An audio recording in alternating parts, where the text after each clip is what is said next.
Smartphone cameras are getting more advanced these days, and when it comes to stabilization, it will always lose out. The DJI Osmo Mobile aims to fix that.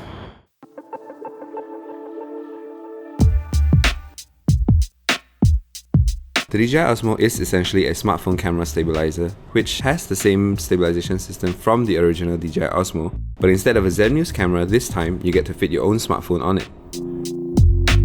The build quality on this thing is fantastic. Everything from the handle to the buttons feel durable and firm, and the smartphone holder isn't flimsy at all. Once your smartphone is in the comfort of the rubber inserts, you're ready to start filming. You can use the DJI Osmo Mobile with or without the DJI Go app.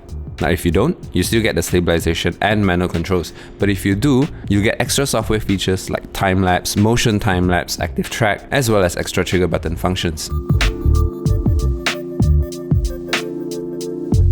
The DJI Go app is straightforward and easy to understand.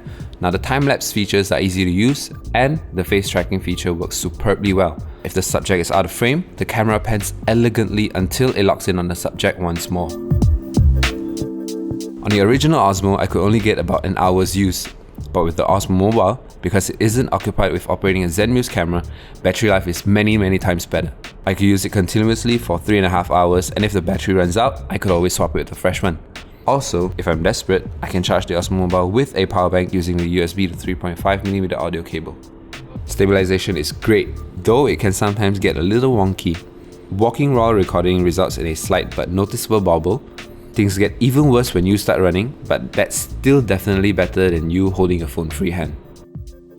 There is also a suspicion that at times, the phone's internal stabilization feature was working against the Osmo Mobile, essentially cancelling each other out.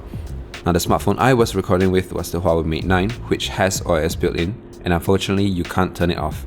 Now in fact, almost all smartphones don't allow an override to OIS, so theoretically speaking, phones without OIS would work best with the Osmo Mobile. Now don't expect videos to be of professional level just because you're recording on the Osmo Mobile. Footage is still hugely dependent on your smartphone camera, and the Osmo Mobile merely complements its video recording abilities. The DJI Osmo Mobile may be pricey at 1,299 ringgit, but if you're serious about mobile videography, it is worth the investment. Just make sure you have a proper smartphone camera to go along with it.